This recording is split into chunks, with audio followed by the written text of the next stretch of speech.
We have just finished looking at conflicts with others and conflicts with oneself. And now today we want to look at one more conflict.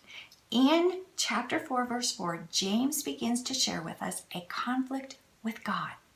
And he begins by addressing his readers as adulteresses. Now think, because up until this point, he's addressed them as the brethren. And now he switches gears. Why? Well, that's what we want to understand today. You know, when you think of adultery, what do you think of? I think about an unfaithful spouse, one who has been unfaithful to their spouse in marriage, one who's cheated on their spouse, one who no longer loves their spouse but loves another.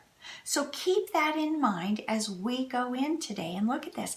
And think with me, if you and I just would think about what we have looked at these past few months, James has been addressing his readers, trying to get them to look and see, are they sayers or are they doers of the word?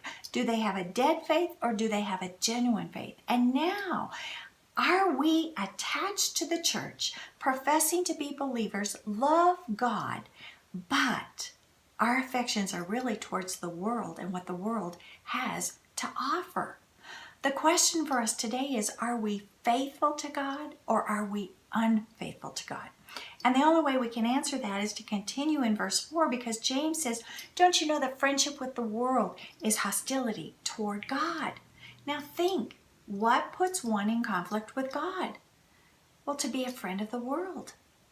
Join me today as we go in and dig and look at this critical conflict that is with God and understand what James means when he says to be a friend of the world is hostility toward God.